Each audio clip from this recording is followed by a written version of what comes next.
Hola, bienvenidos a una nueva Inmunoaventura.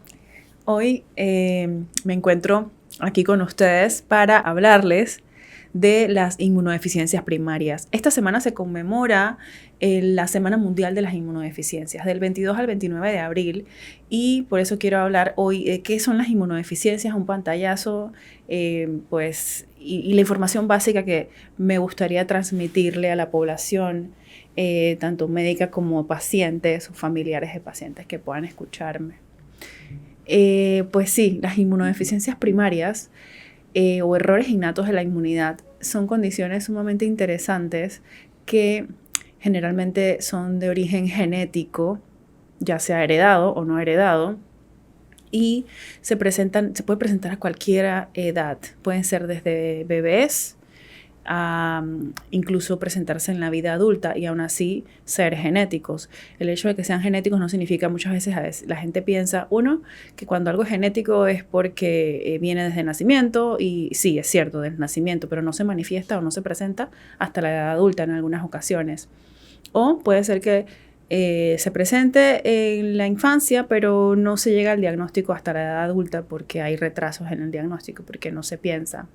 Las inmunodeficiencias primarias son enfermedades que se consideran relativamente raras, ocurren de 1 en 2.000 pacientes, o sea que de 2.000 personas, que no sé, imagínate un lugar que pueda haber 2.000 personas, tal vez en un estadio, una cosa así, de ese lugar una persona es probable que tenga una inmunodeficiencia y puede que no lo sepa. Una de las cosas que ha hecho que estas enfermedades salgan un poco más reconocidas ha sido el tamizaje neonatal, que no lo tenemos aquí en Panamá para estas enfermedades. Entonces, las inmunodeficiencias existen aproximadamente más de 500 diferentes tipos de inmunodeficiencias. Son tan diversas que no encuentro una manera de hablar de todas en un solo episodio, porque son demasiadas y hay muchas que yo no las conozco del todo, que solamente las he leído en libros y no me las sé de memoria, pero sé más o menos los datitos que me pueden hacer sospechar. Entonces recurrimos a las pruebas diagnósticas, que muchas veces, y de hecho la mayoría de las veces, se requiere más que del estudio genético que de otra cosa. Entonces, antes se pensaba que estas enfermedades se presentaban solamente en aquel niño que tenía múltiples infecciones, muchas infecciones a repetición. Ahora no, ahora incluso se puede presentar en niños solamente con autoinmunidad. También antes se pensaba que se presentaban solamente en la edad en niños, ahora se sabe que incluso en adultos, y cada vez vamos cambiando el panorama de estas condiciones. ¿Qué es el tamizaje neonatal para estas enfermedades? Pues para un grupo de estas enfermedades existe el tamizaje neonatal mediante, saben que cuando nace un bebé, sacan un poquito de sangre del talón del bebé y la ponen en una cartilla. Es como, no sé si los papás llegan a ver eso en el momento que hacen el tamizaje, o tal vez no lo ven porque lo hace el laboratorista. Ahí sí no lo sé, pero toman la sangre del talón del bebé y hacen un estudio para descartar enfermedades que son prevalentes en esa comunidad. Y cada país tiene diferentes enfermedades que son diagnosticadas mediante esto. Entonces, lo que hacen en el caso de las inmunodeficiencias primarias, específicamente las combinadas, se evalúa cuántos los linfocitos T dejan un residuo. Ellos evalúan cuántos de esos residuos hay y eso nos da una idea de cómo están los linfocitos T en ese bebé. Y eso, si los linfocitos T están muy bajos, estos marcadores, cada país tiene diferentes números, por debajo de 30, por debajo de 20 más o menos. En donde yo estudié era 30. Y entonces, al tener ese resultado, hacíamos otras investigaciones, porque a veces pueden haber falsos positivos. Y eso nos hacía diagnosticar a bebés desde antes de llegar a tener enfermedades. Y eso es muy fascinante, porque podemos incluso darles el tratamiento adecuado a estos niños, como con trasplantes de médula ósea, o incluso ofrecerles terapias génicas o reemplazo enzimático cuando lo hay, aunque esta no es la mejor técnica usualmente cuando estamos hablando de estas enfermedades que son ya de origen genético. Entonces, wow, esto es bastante complejo. A veces este tema es difícil para mí no hablar de repente de cosas muy técnicas. Trato de no irme como muy técnico, pero la cosa es que en países desarrollados esto se diagnostica cuando son bebés. Por lo menos en América, en Estados Unidos, Canadá y en Brasil. Hasta donde yo sé son los únicos países que tienen esto. Y incluso en Estados Unidos y en Canadá desconozco la cantidad de estados, pero no está en todos los estados. Por lo menos en Toronto, en donde yo estudié, deben tener 11 años, 11 o 12 años. Sí. Entonces, en fin, tiene un poquito más de 10 años, o sea, realmente no es demasiado tiempo. Entonces, estas enfermedades antes de eso eran diagnosticadas muchas veces cuando el niño ya estaba grave, que es lo que estamos haciendo nosotros acá en estas inmunodeficiencias combinadas severas. Estas enfermedades muchas veces se transmiten en familias en donde los papás en comunidades en donde los papás a veces pues se casan entre familia.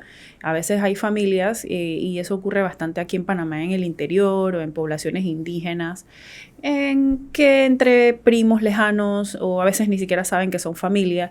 Entonces estos transmiten estos genes generalmente de esa manera. O también hay algunas veces que son transmitidas a través del cromosoma X, es decir que es un gen que la mamá lo tiene en su cromosoma X, lo tiene en uno de esos cromosomas X, y cuando la mamá tiene un niño, esto es cuando es masculino, el niño al tener solamente un cromosoma, el niño solamente tiene un cromosoma X, esto hace que el niño tenga la enfermedad.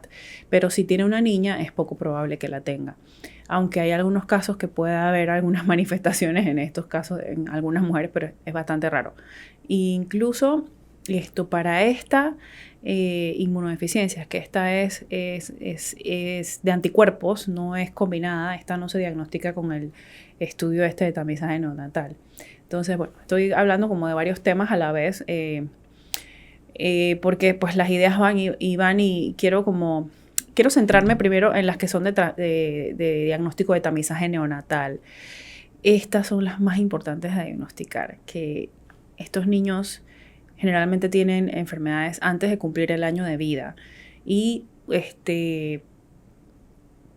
particularmente antes de los 6 meses, estos niños, como tienen todavía las inmunoglobulinas de la mamá, porque a través de la placenta, estos niños todavía tienen inmunoglobulina protectora de la mamá, y si les está dando pecho materno, muy probablemente también están recibiendo buena inmunidad a través de ella. Sin embargo, a los 6 meses, que esto va declinando, ya el bebé empieza a producir sus propias inmunoglobulinas y resulta que no las puede producir porque no tiene linfocitos T o tiene muy poquitos linfocitos T. Y la cantidad de linfocitos T que tiene este bebé no son lo suficientemente buenos para llegar a desarrollar, a trabajar. Porque el linfocito T trabaja con el linfocito B y genera entonces las inmunoglobulinas. En resumen, este bebé no las tiene. Y esto pone su salud en detrimento. Una de las primeras vacunas que se ponen la de rotavirus, es un virus vivo. Aquí en Panamá se pone a los 4 meses, si no me equivoco, 3, 4 meses. Estos bebés puede ser que desarrollen, aunque todavía tienen algo de inmunoglobulina materna, puede ser que desarrollen también infecciones severas por este virus. Y no estoy diciendo que la vacuna sea mala, para nada. La vacuna es buenísima. Solo que en estos bebés, que son pues no es una mayoría, es una minoría, un mínimo, puede que tengan síntomas. Así que si tienes algún bebé que con esta vacuna tiene alguna manifestación sospechosa de enfermedad grave, esto es una sospecha importante para consultar a inmunología y hacer las pruebas pertinentes para ver cómo están esos linfocitos T. Si ese bebé tiene también la vacuna de BCG, de la tuberculosis, la que se pone apenas nacen, eso también hay que tener en cuenta que pues hay que evaluar cómo está, si llega a tener alguna complicación de esa vacuna. Esas son las únicas vacunas vivas que se colocan en el primer año de vida. Luego existe la vacuna de varicela, pero esa se pone ya después del año, si no me equivoco, a los 15 meses. Entonces, como es viva, también puede ser que el niño tenga alguna manifestación y eso hay que avisarlo. Aunque desgraciadamente estos niños desde antes del año ya están empezando a tener problemas desde los 6 meses hasta el año. Y los pocos niños que hemos llegado a diagnosticar aquí en Panamá con esta enfermedad, específicamente esta que es gravísima, que es la más letal, la más mortal, la que se diagnostica en estos países mediante tamizaje neonatal, esta en específica, estos niños antes del año pues están bastante graves. Si tienes algún niño que haya estado mal o haya fallecido, ni Dios lo quiera, en ese primer año, o conoces a alguien que ha estado pasado por esto, aunque el niño haya fallecido, hay que estudiar a la familia, porque eso es una posibilidad también para planificar a futuro. Muchas veces pasa que pues hay un fallecimiento y los papás pues no lo siguen estudiando, y si tienen un hijo nuevamente puede que vuelva a ocurrir la situación y podemos prevenirlo a tiempo. O a veces los padres deciden no tener más hijos y la situación, la familia pues se quiebra, y es algo que podemos evitar si hacemos investigaciones y estudiamos a los papás para saber si esto es algo que puede ocurrir nuevamente, para estudiar a los papás a futuro, para planificar a tiempo. Entonces, eso sí me gustaría que se lleven esa información, que si conoces a alguien que haya pasado por un niño que haya fallecido en edad temprana, que podamos hacer investigaciones a tiempo. Si hay un niño que está pasando por una enfermedad grave, también hay que estudiarlo en el primer año de vida, definitivamente. Ahora, vuelve y comento, pues, cuando hablo de que estas inmunodeficiencias es 1 en 2000, me refiero a todas las 500 y pico de diferentes que son completamente diferentes. Hay muchas de estas inmunodeficiencias que las personas pueden vivir el resto de su vida con ciertas limitaciones, pero pueden tener una vida relativamente normal, o puede ser que lleguen a tener manifestaciones, enfermedades en el transcurso de su vida. Pero pues si se tiene un diagnóstico se trata de mejorar eso, ¿no? Entonces, estos bebés tienen generalmente, pues, voy a hablar de los signos de alarma. Los signos de alarma son aproximadamente, son 10 signos de alarma originalmente por la fundación Jeffrey Model.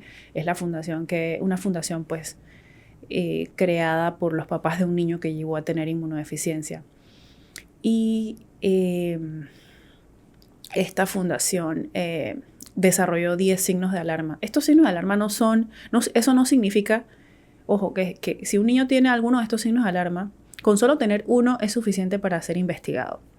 Mejor es pensar mal y exagerar. A mí no me molesta que me manden un paciente con un solo signo de alarma, que algunos dicen que debe tener 2. Yo pienso que con uno es suficiente, aunque de hecho muchas veces, la mayoría de las veces, el hecho de que tenga un signo de alarma, la mayoría de las veces no tiene una inmunodeficiencia, pero es mejor pensarlo y descartarlo que pensar y dudar y no investigarlo y que luego sea tarde.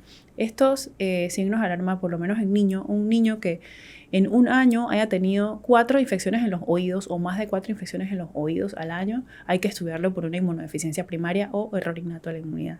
Un niño que tenga 2 neumonías al año o más de 2 neumonías al año, hay que investigarlo por inmunodeficiencia primaria. Un niño que tenga 2 infecciones en los senos paranasales al año o más de 2 infecciones en los senos paranasales al año, hay que estudiarlo. Aquel niño que tiene pues infecciones en la piel por abscesos o infecciones por abscesos profundos, muchas veces en órganos, hay que estudiarlo. Un niño que tenga aftas recurrentes en la boca, infecciones por hongos en la piel recurrente o infecciones por hongos en la boca, también hay que estudiarlo si es recurrente. Aquel niño que tiene problemas para crecer, falla de Medro. A ver, llevo 5. La neumonía, senos paranasales, otitis, las aftas en la boca, abscesos, falla para crecer, el 6. Aquel niño que requiere de antibióticos por la vena para poder resolver las infecciones que tiene, también es un signo de alarma. Aquel niño que está recibiendo antibióticos en una infección y se queda por más de 2 meses recibiendo 2 meses o más, recibiendo antibióticos, aunque ojo, si tú tienes un niño con más de un mes, ya yo voy como señalando un poquito la alarma, ¿no? Recibiendo antibióticos. Pero la norma habla de 2 meses. Aquel niño que tiene algún familiar con inmunodeficiencia o que se haya sospechado de inmunodeficiencia en algún familiar, también hay que estudiarlo. Entonces, en adultos también hay signos de alarma. Aquel adulto que tenga 2 infecciones en los oídos al año o más de 2 infecciones en los oídos al año es un signo de alarma. En adultos es esto, no necesito tantas infecciones para sospechar. O más bien, en niños, como están pequeños, es relativamente más común que tengan más infecciones, por eso el rango de los adultos y de los niños cambia en cuanto a cantidad de infecciones. En neumonías, para un adulto que tenga una neumonía al año por más de un año, o sea, que tenga 2 años teniendo neumonía, 2 años al hilo, hay que estudiarlo. Aquel adulto que tenga 2 infecciones por senos paranasales al año también hay que estudiarlo. Adulto con abscesos en la piel o abscesos profundos en algún órgano, adultos también con aftas en la boca, con hongos en la boca recurrentes o infecciones por hongos en la piel de manera recurrente. Aquel adulto que necesita de antibióticos por la vena también es un signo de alarma, al igual que en niños. Adulto que tenga este tipo de infecciones por herpes, como por ejemplo por herpes o virus, herpes es un virus o virus de papiloma humano, condiloma, recurrentes ya sea en la piel o en alguna mucosa, de manera recurrente, hay que estudiarlo. Una infección que también es de sospecha en adultos para inmunodeficiencias es esa infección que es por una micobacteria que no es familia, que no es la tuberculosis, perdón, una de estas como tipo familia, yo digo familia para que entiendan estas bacterias que son micobacterias inocuas, o sea, una micobacteria que generalmente en una persona sana tú no esperas que genere infección. Estos pacientes tienen infección por esta micobacteria. Y creo que se me escapó una de los signos a mencionar en niños, septicemia o infecciones profundas como septicemia, pues en la sangre, que son cuando tú ves la bacteria que crece en la sangre en el niño. Son cosas que son relativamente raras, que probablemente como paciente no sepas de lo que estoy hablando, pero es bueno saber, ¿no? Escuchar esta palabra y estar atento, pero tampoco quiero que se alarmen con esto. Y por último, ahora, pues recientemente esto que estamos viendo que las inmunodeficiencias cada vez vamos descubriendo cosas nuevas y vamos estudiando y vamos aprendiendo de ellas. Sabemos que hay otras cosas que también son signos de alarma y los hemos agregado, que son autoinmunidad, alergias, eczema o dermatitis atópica severa y alergias y malignidades, cánceres o leucemias sobre todo. Entonces, esos 4 signos adicionales pueden ocurrir. Adicionales me refiero que pues a más de los que, aparte de los que ya mencioné, tanto en niños como adultos, son signos de alarma.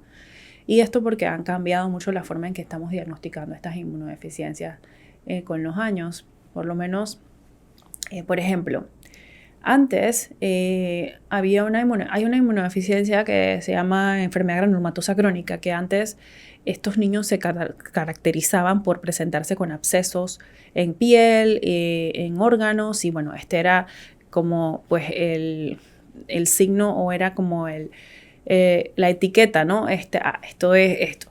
Sin embargo, hay niños que están llegando a tenerse como primera manifestación diarreas crónicas, colitis severas, que no llegan a tener estos abscesos por estafilococos, que eran abscesos por estafilococos, no. Entonces, incluso, siempre recuerdo que cuando yo estaba en la residencia en Canadá, llegué a ver unos gemelos que tenían una diarrea crónica, inicialmente manejados como alergia a la proteína de la leche de vaca, no mejoraban con el cambio de la leche y heces como sanguinolentas, y en la colonoscopía se hablaba de colitis, pero no tenía las características ni de Crohn's ni de colitis ulcerativa, que es lo que ven los gastroenterólogos, entonces ellos no lo podían catalogar en ninguno de los dos.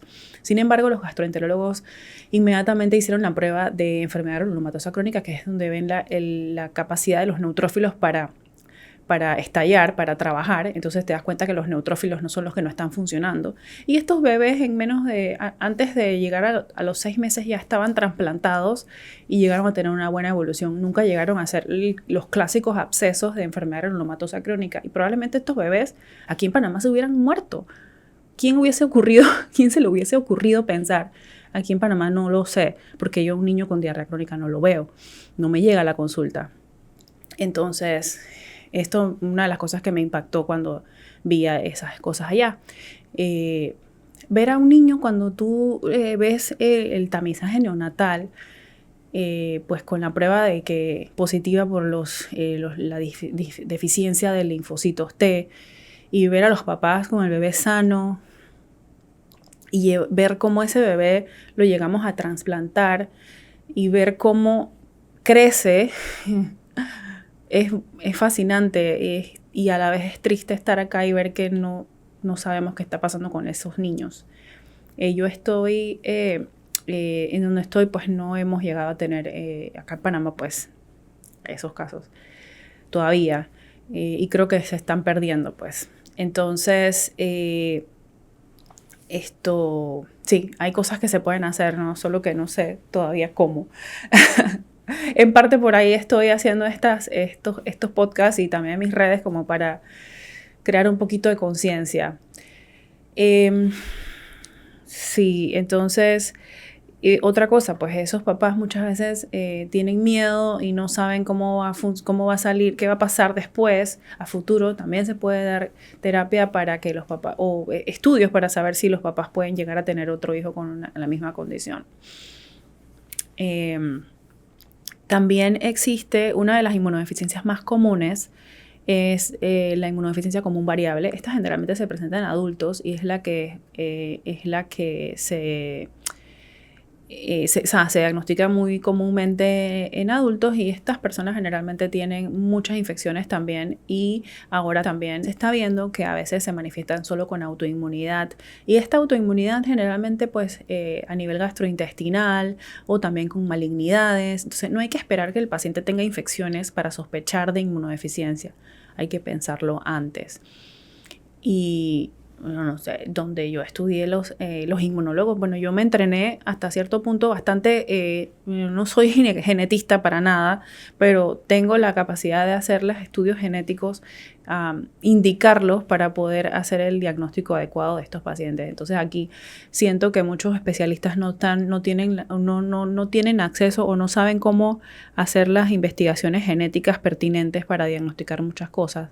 Entonces acá tenemos paneles de inmunodeficiencia o exomas completos para ver esa parte genética cuando quedan dudas, porque por lo menos en el caso de la sospecha de inmunodeficiencia tenemos el acceso pues al hemograma, el clásico hemograma, para ver los leucocitos, vemos las inmunoglobulinas y vemos la citometría, pero podemos incluso tener un paciente que tenga todo esto normal, pero aún así puede tener una inmunodeficiencia, y si hay síntomas clínicos hay que estudiar a este paciente aunque no tenga nada alterado. Entonces a veces me ha pasado que los médicos hacen estos estudios porque un médico que no es inmunólogo lo puede hacer, y como lo ven normal no me los mandan a la consulta, y los agarro entonces cuando ya ha pasado mucho tiempo y entonces pudimos haberlo captado antes. No esperen a que el niño tenga las inmunoglobulinas bajas. Si las tiene normales hay que estudiarlo, porque si estás sospechando es porque hay algo que no te está, como algo que no, que esto va dirigido a los médicos, creo, aunque un papá también lo puede ver. Si estás teniendo esa sospecha de que hay algo que no está cuadrando, pues vamos a estudiarlo, ¿no? Porque hay otras cosas también, la citometría de flujo, eso sí es algo que nosotros, solamente los inmunólogos tenemos acceso, aunque creo que en el nivel privado los médicos también la pueden mandar otros médicos, infectólogos también la mandan para pacientes con VIH. En este caso nosotros no vemos el mismo tipo de citometría que ven los pacientes con VIH, porque de hecho mucha gente incluso cuando hablo de inmunodeficiencias piensan que estoy hablando de VIH y es nada que ver. VIH es una condición, es una inmunodeficiencia secundaria al virus. Asimismo como del VIH también hay otros virus que causan algunos diferentes grados de inmunodeficiencia. Pero en este caso es primaria, no es secundaria. Cuando digo primaria se refiere a que es primaria de la genética de la persona, que viene de adentro, es por así decirlo, no es debido a ninguna otra cosa. Entonces, ahí vemos los linfocitos T, vemos los linfocitos B. Incluso cuando tenemos inmunoglobulinas normales, también podemos evaluar los anticuerpos vacunales. Los anticuerpos vacunales son aquellas inmunoglobulinas G que el cuerpo produce para protegernos de aquellos, de los gérmenes por los cuales recibimos vacunas, como neumococo, varicela, sarampión, rubiola, papera, tétano, difteria, son los más comunes que evaluamos. Y cuando la persona tiene un problema inmunológico, generalmente no es que va a presentar esta infección, de estas infecciones de los virus, no necesariamente va a tener ninguna de estas infecciones de las cuales nos protegemos por la vacuna, sino que no van a tener los suficientes anticuerpos para protegernos de estas infecciones. Por lo menos ahora con estas vacunas no las vemos tan frecuentes, pero evaluamos las respuestas del cuerpo con estas pruebas. Entonces, la verdad que son condiciones bastante complejas que muchas veces yo no tengo las herramientas o no. También yo estoy constantemente leyendo, investigando, yendo a congresos y estoy tratando de dar lo mejor que puedo. Pero aquí también quiero pues recalcar esto en la población y en los pediatras que lo sospechen. Y en los médicos también, porque los adultos también pueden estar teniendo esto. Otra cosa que llama la atención, las alergias. De hecho, las alergias también son signos de alarma. Y yo llegué a tener un caso de una familia que tenía, pues, la única manifestación que todos tenían eran alergias de una inmunodeficiencia por un gen específico. CART, era el gen CART, que no es relevante decir el gen, pero incluso, no digo que haya que hacerles pruebas genéticas a todas las familias que tienen muchas alergias, pero probablemente no estaría de más, ¿no? Porque no sabemos cómo va evolucionando esto. Sobre todo cuando hay alguna consanguinidad, o sea, si hay algún familiar que sea familia de otro, alguna mamá o papá que tengan familias lejanas, sobre todo cuando hay eso, cuando hay autoinmunidad también. Dermatitis atópica severa. La dermatitis atópica severa nos debe hacer sospechar de algunas inmunodeficiencias como síndrome de hiper-IgE, DOC8, entre otros más. También cuando tenemos un bebé con una dermatitis severa, pensar en inmunodeficiencia combinada severa, síndrome de Omens, estas cositas así que son específicas, ¿no?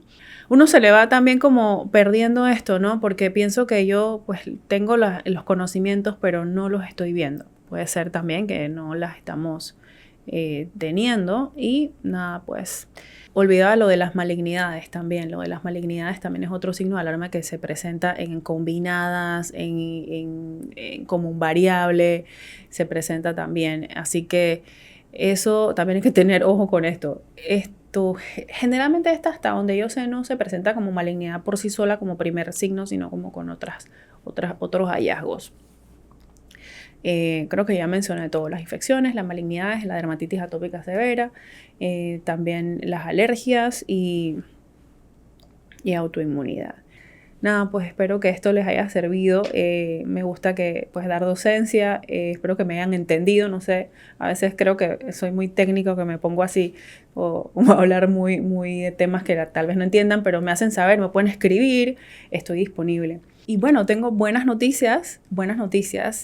En Panamá, por primera vez tenemos una fundación panameña de inmunodeficiencias, FIP. Así es, esta fundación es pues encabezada por pacientes. Los papás de uno de mis pacientes tomaron esta iniciativa y están trabajando de la mano de una organización internacional llamada IPOPI, que es una organización internacional de pacientes con inmunodeficiencias primarias. Así que tenemos ese apoyo pues para seguir divulgando, tomando conciencia para que estos niños sean diagnosticados a tiempo y también para tener la posibilidad pues, de tener apoyo ya sea de investigaciones, de estudios, con el apoyo de esta fundación también a nivel internacional, de ser posible, y de tener estos fondos. Sí, la fundación se llama FIP y la cuenta de Instagram se llama Mi Historia IDP. Voy a dejarla pues en la descripción para que la busquen, y si tienes alguna sospecha de que hay alguna inmunodeficiencia, y me puedes escribir a mí, puedes escribir a la fundación si conoces a alguien o si sabes o si tienes una inmunodeficiencia o sospechas que tienes una inmunodeficiencia o tienes un niño con una inmunodeficiencia. Porque lo que queremos es crear una comunidad entre los pacientes para que también se sientan apoyados, sepan que no están solos, sepan que tienen a alguien que ha pasado por esto, que sabe de esto y que pues puede apoyar en lo que sea necesario. Y bueno, me voy despidiendo. Nuevamente la Semana Mundial de las Inmunodeficiencias del 22 al 29 de abril se conmemora y estamos aquí para crear conciencia y divulgar la información. Saludos, nos vemos en otra inmunoaventura.